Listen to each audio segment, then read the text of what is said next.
In 1977, a small factory in Colvin, Leicester got to work on something that would change the lives of countless people. Little did they realise that people were still caring enough 40 years later to sit and listen to a guy waffle on about that product. This is the Star Wars Toy Podcast. Hello there and welcome to episode 9 of Star Wars Toy Podcast. I am Darth Mark, and this week I thought I'd talk about some of the lines that didn't do too well, that probably should have done, but for one reason or another didn't. I'm also going to be talking about the current state of Hasbro. I know I talked about it a few weeks back, but that was just talking about the Star Wars license and some things that have come to light in the past few days. I mean, Mattel doing the Barbie Star Wars and Hasbro actually getting the Ghostbusters license. That is quite a developing story. So I will leave that for another week. Maybe the news in the next few weeks. We need to know what's happening with that license. But it does seem that it's going to be spread out over a number of the toy companies. But that's all for a discussion in the future when we get more information. Today's podcast is going to be about the past, with maybe a little bit of current ideas in there too. But before we get into that, there's this. The Star Wars Tracker Report. The market activity for the 11th of August till the 18th of August is 870 items were sold, with a total of £38,661. And that is broken down as follows. The top 5 accessories are number 5, Imperial TIE Fighter, UKG 75, Kenner Loose, United Kingdom for £290. Number 4, we have a 12-inch Luke Skywalker, Lily Ledy Loose, sold in the United States for $405. At number 3, we have a 12-inch Stormtrooper, Kenner Star Wars A Picture Box, sold in the United States for $430. At number 2, Han Solo, 12-inch, Lily Ledy Loose, sold in the United States for $465. But at number 1, we have a Darth Vader's TIE Fighter, AFA 75, and that is the diecast version. The Star Wars B 21 back with 7 diecast vehicles, sold in the United States for $888. So the top 5 loose figures now. At number 5, Imperial Stormtrooper, AFA 85, Kenner, sold in the United States for £285.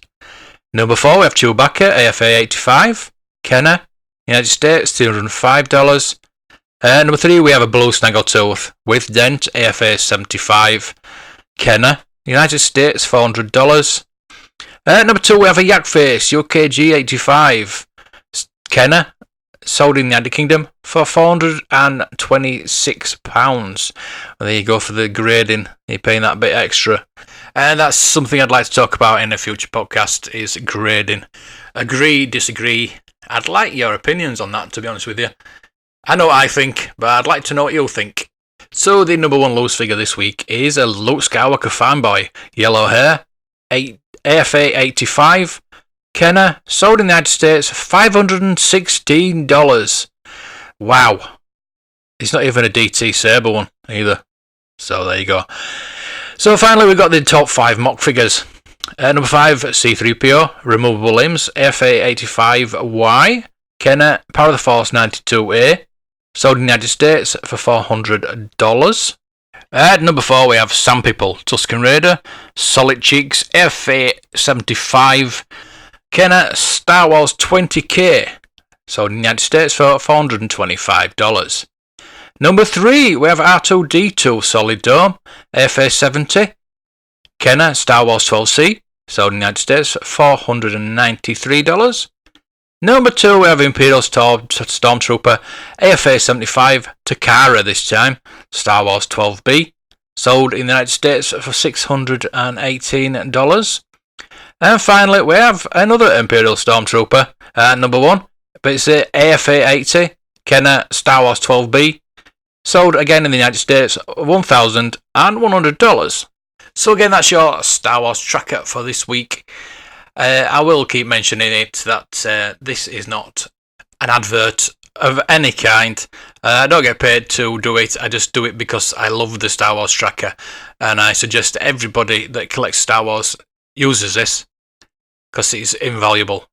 Jared puts a lot of work into this. He doesn't make a lot of money, I know that. He does work tirelessly in updating this every week. I think he works on it every day, to be honest with you. So pop over to www.starwarstracker.com.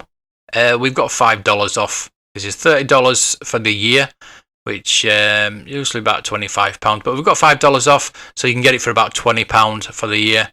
And as I say, it saves you that within about a month. Because you find out what price the figures are, the vehicles are, the playsets are. Everything vintage is on this tracker. If you want to know the price of it, you just look it up. But also you put your own collections into it, your own photos, and you can actually do a valuation of what you have in your collection. So if you go to the www.starwarstracker.com and decide that you want to take this out, I think there is a trial period for 28 days. I'm not sure about that. I'll have to check that out. Just have a look on the tracker.com website. But if you do decide to use it, the code is TSW-25. Penny for your thoughts. So this week's topic is going to be about those Star Wars lines that either were made, were produced, were distributed, but for one reason or another didn't become as popular as a 3 3/4 line. But I'm going to be also talking about the concept ideas that Kenner actually wanted to come up with. So the first product, this is going to be the main product I'm going to be talking about, is the Micro Collection. Back in the early 1980s, Star Wars toys had started to take over the large sections of most of the toy shops. The success of Star Wars: A New Hope propelled the franchise into hyperdrive. The most common must-have items were the 3 3/4 inch figures, the large vehicles, and the playsets that accompanied them.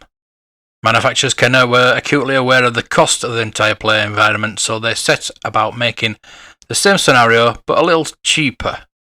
It came up with the Micro Collection in 1982. At the height of the success of the second installment of the franchise, The Empire Strikes Back. The idea was very simple: reduce the size to about 1 inch for the figures and make the corresponding playsets commensurately cheaper. This concept was made a reality for one short year only, but in that time 9 playsets and 4 vehicles were produced. There were 3 large playsets, 2 which were simply the smaller ones reboxed as a complete set. The themes were the Death Star from the original film, plus Hoth and Bespin sets from The Empire Strikes Back. And there were very detailed scenes from the movie, complete with the main characters required to act out the screenplay. Action figures were included, and all the figures were die-cast rather than plastic. Each small scene could interlock with each other to form a larger scenario, hence the obvious marketing ploy of offering all the relevant scenes in one larger box. The first set was the Death Star. This only had 2 play environments, the trash compactor and the light bridge escape. The 2 sets were combined to create the Death Star world. This impressive array of action scenes included all 14 die-cast figures, including both Luke and Darth Vader, in more than one pose, and each individual set had to have the main characters represented. The second set was the Bespin action scene, with freeze chamber, gantry, and control room playsets. Once again, all 3 interlinked and could be bought complete with as the Bespin world. There are 16 figures in all. The Bespin freeze chamber includes only the diecast Boba Fett figure in the entire range. The third and final playset was perhaps the most impressive. This was the Planet Hoth set, consisting of the turret defense, generator attack, Wampa cave, and a huge iron cannon, all 4 making up the Hoth world set. This complete set boasted a massive 25 diecast characters. There were no separate packs of extra figures, but the boxers did offer a free mail-away offer for 6 extra soldiers. All these numerous diecasts are set in different poses, mirroring almost the number of large-scaled plastic action figures that you could collect. To round out the set, there were 4 vehicles: the Imperial TIE Fighter, the X-Wing, the Snowspeeder, and the Millennium Falcon. Again, all featuring their own exclusive die-cast crews. The concept was not a commercial success, however. It would appear too many fans were already hooked on the larger figures, vehicles, and playsets.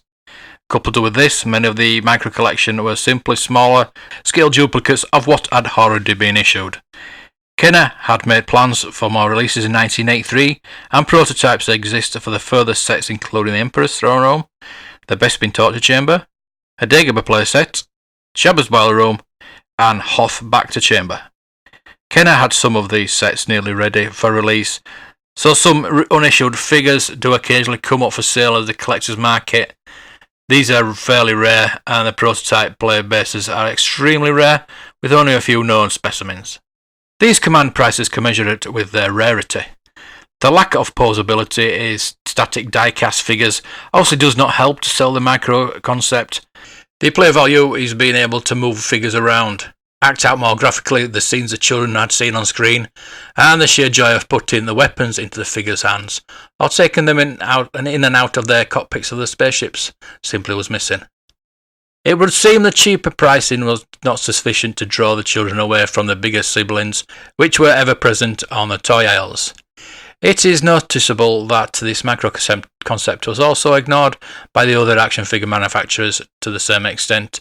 Battlestar Galactica did a couple of die-cast models, spaceships and small crew members, and Thundercats also had a small mini version, the playsets and the vinyl figures, but the key feature, posability, was the prime selling feature, and thus lack of it doomed all efforts to break the mould. The Star Wars Micro Collection was the only serious attempt to do so, and despite Kenner's enormous marketing clout, it failed to take off.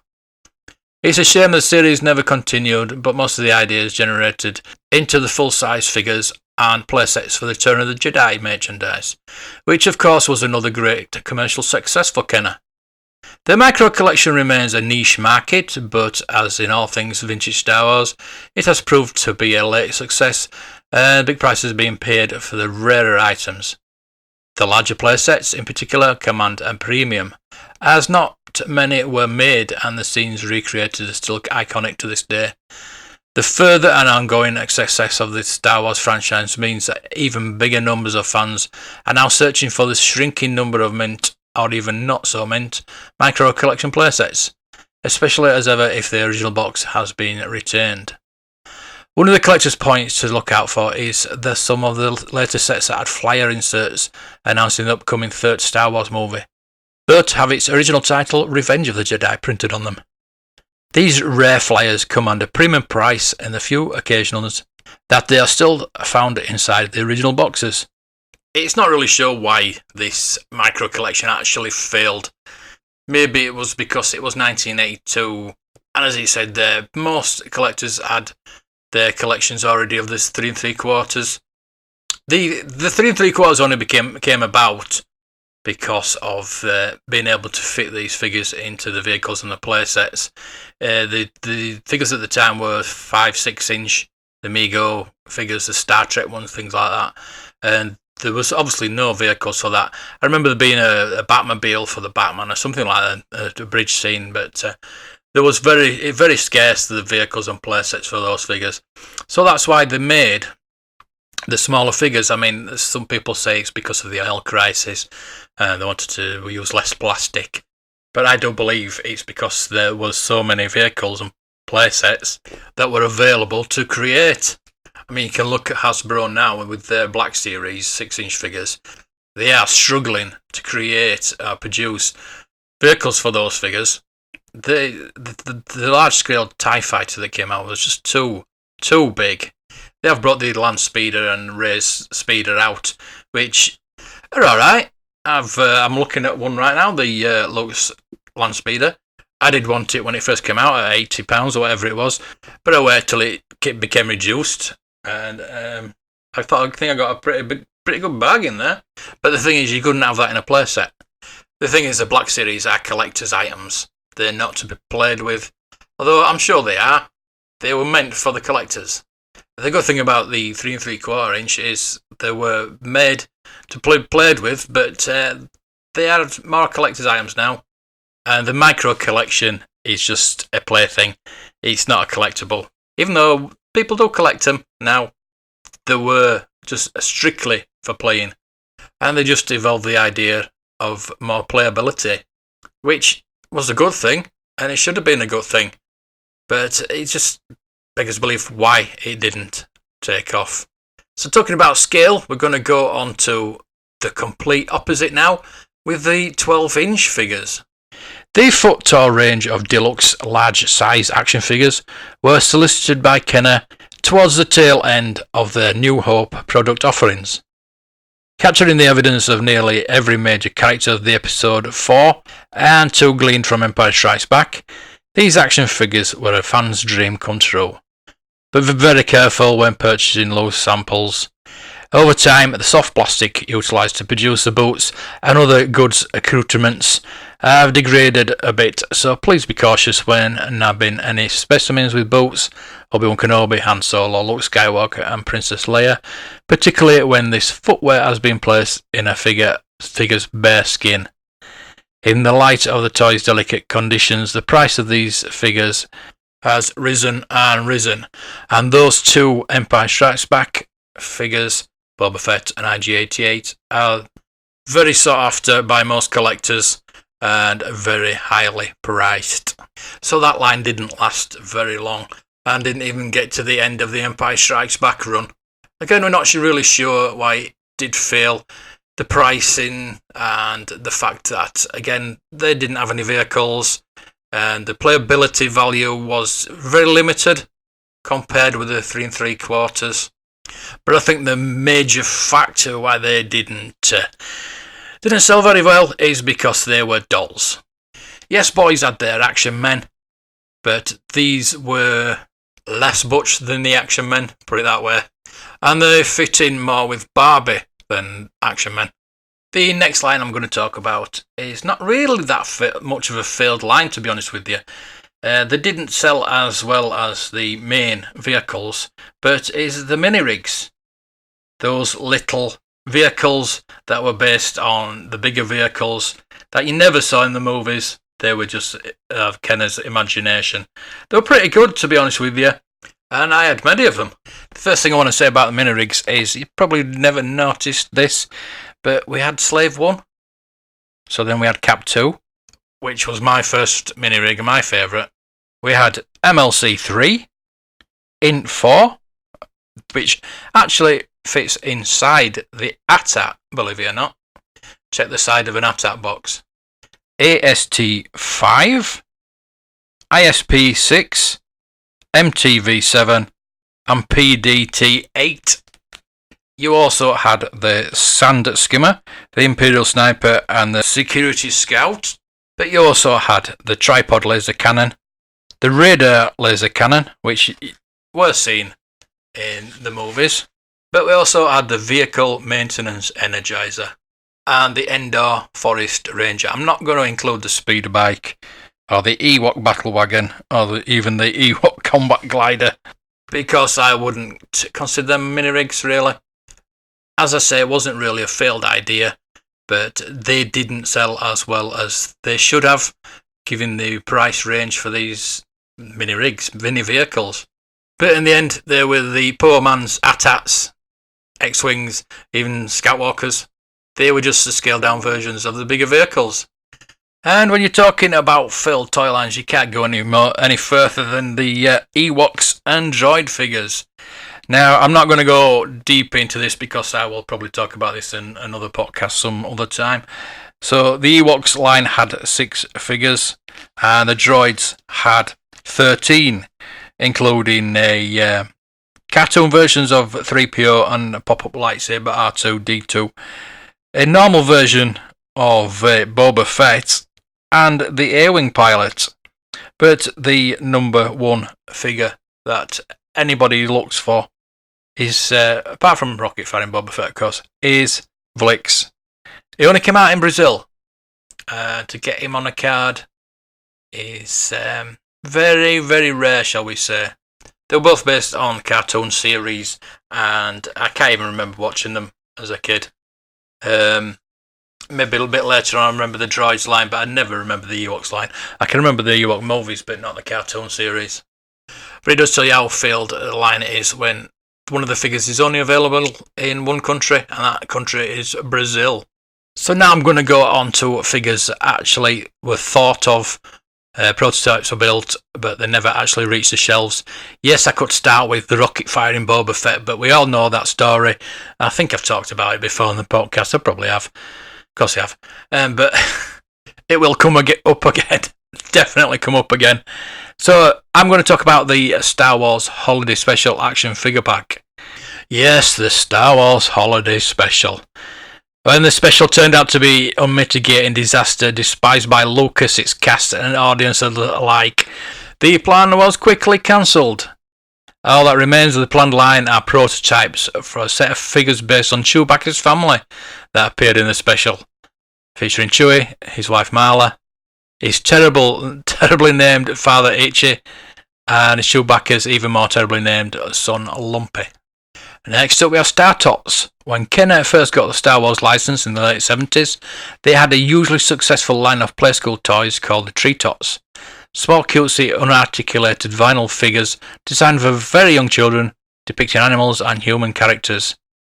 When the planned action figures line squarely aimed at pre-teen boys, Kenner wanted something for younger kids to play with too. So they developed a line of similar Star Wars vinyls dubbed Star Tots. For reasons unknown, these figures themselves never made it to the market, and neither did a planned series of vehicles, including X-Wing and Luke's Landspeeder. However, the designs themselves would appear during the 2012 Star Wars Celebration 6, where they were revamped as pin badges and sold exclusives at the convention. Next, we have the Phantom Menace glove puppets. Yeah, when Star Wars first released, no one expected the global beast it is now. By the time of the prequels, however, people knew that Star Wars was a hit. That meant a crazy amount of merchandise planned for the launch of the Phantom Menace. A few years ago, on his blog, Toyota, former toy designer Jason Geyer revealed a huge amount of planned, but never made pieces of merchandise that he helped pitch during the monumental push for Phantom Menace toys, including some specially designed for the film's huge partnership with Pepsi. There's a lot to love. Weird things like a Dagobah pencil sharpener, an inflatable version of the Emperor's throne. I like that. But some of the weirdest and this trio of hand puppets based on Jar Jar, Jabba, and the space slug from Empire Strikes Back. Sound pretty cool, actually. Even would have made sound chips to play the clips of dialogue when you inserted your hand. Okay. The space slug even had a little Millennium Falcon fly out of its mouth. I like the sound of those. And finally this week we have the Star Wars The Epic Continues. The droids and Ewok figures were ultimately the last hurrah for Kenner's Star Wars line, which came to a final end in 1985. But if Kenner had had their way, we would have had a whole new Star Wars saga in toy form, an expanded universe beyond Return of the Jedi, 5 years before the hit novel Heir to the Empire was released. In 1986, Kenner pitched a whole new line of Star Wars figures to Lucasfilm, all tied together with a brand new story, and would have followed the end of Return of the Jedi, dubbed The Epic Continues. The story would have seen Luke Skywalker, Han Solo, fighting off the Imperial remnants, as well as the sinister Atha Prime, the geneticist who started the Clone Wars and his army of Clone Warriors. Luke would have gotten new looks, including Luke in Jedi Knight armour, while classic vehicles were given new paint jobs and tweaked looks. New aliens would have been created too, including the hilarious named Mongo Beefheads, and the alien tribe from the Tatooine who joined forces with the Rebel Alliance. The project never made it beyond Kenner's original pitch. Lucasfilm hastily nixed the idea, and they were already continuing the plans of its own to continue the franchise beyond the film trilogy. All that remains of The Epic Continues is a scan of the original pitch document from Kenner, available to read online, and several prototype figures including a Mongo Beefhead, an Imperial attack droid, and even an ATIC, an attack walker with a giant gun taking up half of its body. So there you go, what could have been. But now we're going to hear what is going to be.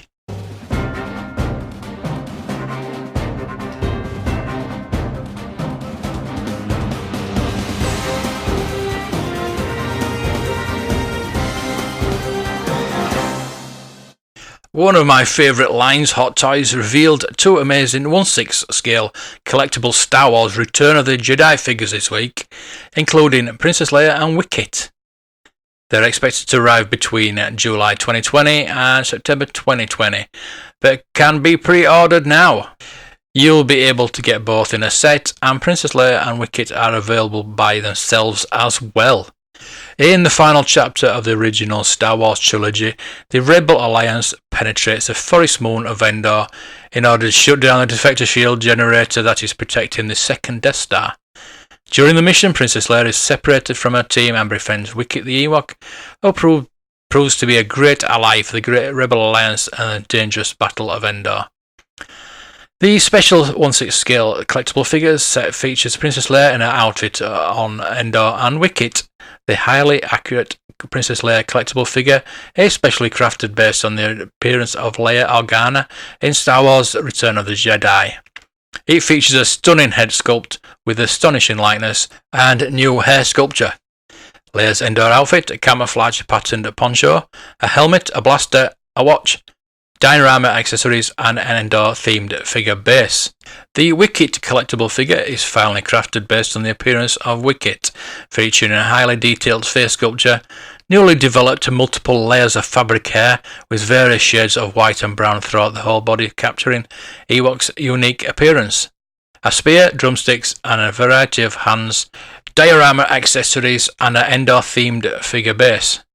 Furthermore, this collectible figure set will exclusively include a Stormtrooper and Death Star Trooper helmet with weathering effects. If that layer's as good as the Hoth layer that I've got, it'll be outstanding. I am waiting for the Slave layer to come out. I might be waiting a while for that one. In Hasbro news, they have made an announcement that the company is to phase out plastic from their toy packaging. No word yet on what this means for the design of the future Star Wars products, but Hasbro has announced at the beginning of 2020 it plans to begin phasing out plastic from new products packaging, including plastic elements like polybags, elastic bands, shrink wrap, window sheets and blister packs. The company's ambition is to eliminate virtually all plastic in packaging for new products by the end of 2022.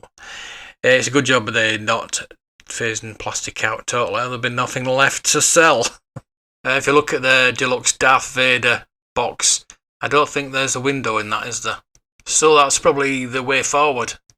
It's coming up to the time of year where we're going to start getting leaks, and we've got the Lego leaks. We always get Lego leaks first. There's a couple of sets come out. They've quickly disappeared from the websites, but I've got pictures of them, and I will put them up on the podcast artwork. The first is Kylo Ren Shuttle, which obviously you get Kylo Ren. General Pride, a Sith Trooper, a normal First Order Trooper, and a couple of Knights of Ren too. And that is set 75256 Kylo Ren Shuttle. The next set is 75250 Persana Speeder Chase. This has got the speeder with Rey and BB-8 on. But it's also got a First Order Tread Speeder Driver and a First Order Jet Trooper. Yes, we saw them in the trailer, and they are officially Jet Troopers. You also get the Tread Speeder as well, which I don't think is going to be very effective on a sand planet. And the First Order Trooper is just a First Order Trooper. He doesn't have the Scout Trooper helmet or anything like that, so that's a bit of a disappointment. So there's your Lego leaks for this week. You will be expecting them every week now, leading up to December's premiere. One last bit of news and something to look out for is Sainsbury's are giving away free Disney Heroes trading cards, which includes Star Wars cards. Instead of Lego cards this year, Sainsbury's have teamed up with Disney to offer free cards on a £10 spend in store. There are 144 cards to collect, and you'll receive a pack of 4 cards with a qualifying purchase. Cards include Disney, Marvel, Pixar and Star Wars. Collector's albums are available for £2.50 each, and you would receive 2 free packs of 4 cards too. Booster packs of 4 cards are 50p. So a nice excuse to go do your shopping at Sainsbury's for a change. And when you're out shopping, why don't you just pop into those charity shops, the antique places, anywhere that sells vintage Star Wars or any Star Wars whatsoever, and let us know what you find this weekend. You can contact me on blueharvesttoys@gmail.com. You can also contact me there for feedback, any comments, anything you'd like me to talk about on this podcast. It's all up to you. If you want to hear something specific, I'm here to talk about it. As I hope you will keep listening. So until next week, may the toys be with you. Once told me the world is gonna grow me. I shot this girl in the shed. She was looking kind of dumb with her commander in the shed. Up and down on earth for well, the deer start coming and they don't stop coming. Fed to the rules and hit the ground running. Didn't make sense not to live for fun. Your brain gets smart, but your head hurts. So much to do, so much to see. So what's wrong with taking the back streets? You'll never know if you don't go. You'll never shine if you don't glow. Hey, now you're an all-star. Get your game on. Car, babe. Now you're a rock star. Get the showdown. Get paid. And all that glitters is gold. Moving stars. Break